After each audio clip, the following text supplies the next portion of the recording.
Wife cheated on me and I kicked her out. Now, when I'm in my best shape with a lovely girlfriend, she showed up and begging for forgiveness, 'cause she was hit by karma and thrown up by her AP. My GF, 36 female, and I have a lengthy history together. We've been best friends since we were 12, fell in love along the road, and ultimately married in our late 20s. Since then, we've had 2 children in a tumultuous relationship that was mostly my fault. I was emotionally locked off, a poor communicator, and I'd emotionally retreat anytime anything bothered me. After 6 years together, we decided that we had done everything to be happy, but it simply wasn't working, so we separated 1.5 years ago. That divorce really went quite smoothly, and we did a fantastic job of co-parenting. We've both developed new lives in the year we've been away, but I've also changed a lot. So much so that I began to consider trying again. I mean, she's the joy of my life, an amazing mother, and we create a beautiful family. With our kids, we began carefully testing the waters 5 months ago and are now back together, but living in different places, and things have been very amazing. We're communicating so much better, talking freely about our love languages, desires, and needs, and I honestly believe we're in a lot healthier place than we've ever been. But clearly, I'm not here because everything is going swimmingly. During our year apart, she met this man, A, on Tinder, and they clicked right away. They'd never met, and their correspondence ceased when she began seeing someone else, B. So that relationship ended, we reconnected, and Mana reaches out to her. She's quite frank about it, telling me she wants to remain in touch as friends because she likes him, but she has no love feelings for him. I explain that I'm not completely comfortable with it, but that I trust her to do the right thing. After a few months, I'm no longer comfortable with it. Not at all. They talk on a daily basis, and she's still honest about it.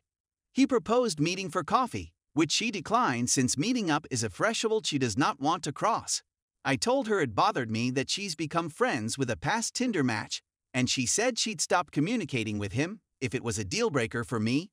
But if not, she wants to keep talking to him since breaking contact would remind her of our past time together, when she thought she lost a part of herself because we focused too much on our relationship and not enough on being her own person, which I understand. I'm at a loss for words here. I don't want to demand she make cutting contact since it sounds harmful.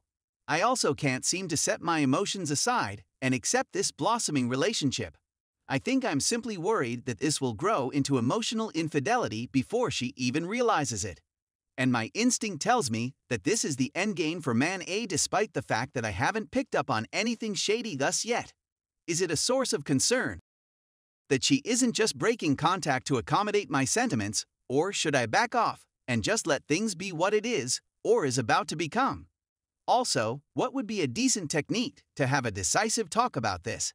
Since even though we speak freely about it, it seems like we're going in circles without reaching any type of conclusion, and it's exhausting to continually having the same topic.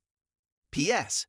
For perspective, she's still in contact with Guy B, whom she dated. We discussed this, and I have no issues with it. She also has a lot of other man friends, which doesn't worry me at all. Update.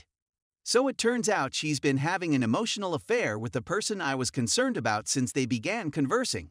I feel like a complete for hoping and praying that things were not as they seemed. We were going to have an honest chat about our relationship tomorrow morning since I'm currently overseas for business and will be traveling home tonight.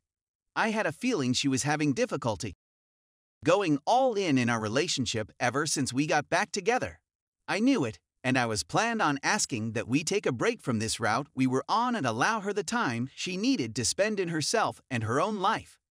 That chat may have led to her finding another love, or it could have led her back to me. Either way, I was good with it since all I wanted was for her to be happy. All of that changed only a few hours ago.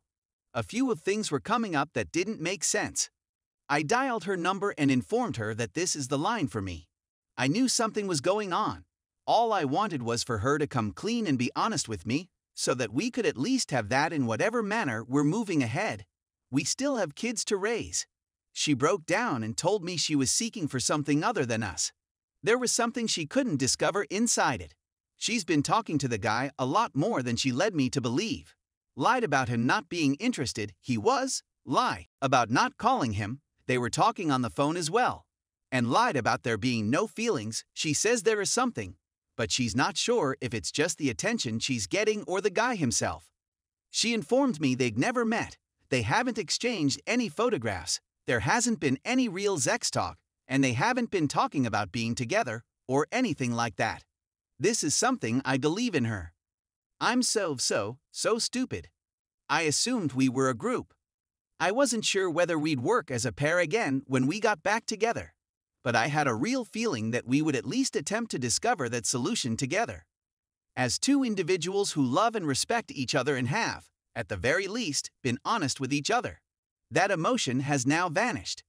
My idea of us becoming a family is no longer a reality, and the thought of someone who deliberately and intentionally sought my wife ever having a role in my children's life is already ripping me apart. I'm not sure how tomorrow's talk will go. I'm going to let her speak for herself. I'm not sure whether I'm furious or not. I only feel anguish and sadness, and some comfort that I wasn't insane or paranoid. A little part of me is clinging to hope that she needs this. That is exactly what we need. That we'll terminate it tomorrow, and she'll take her time figuring out what she wants, eventually realizing that she wants our family to be together. That's precisely what happened to me when we split up the previous time. Perhaps this is a us issue, something we need and can work on. I'm hoping for any ideas about how I'm wrong/right in thinking this way. Is this a us issue, or is the reality simply not sinking in? Because there is a far greater part of me that wants me to accept what seems to be reality.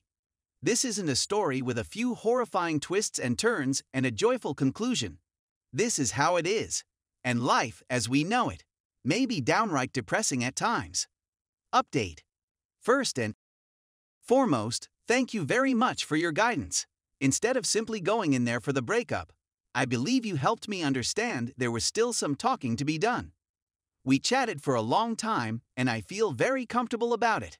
There was no rage, and neither side leveled many allegations.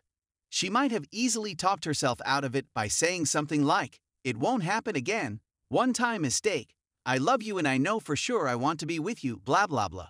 She, however, did not. Instead, we had a mature and hopefully honest discussion on the first issue we were going to discuss today.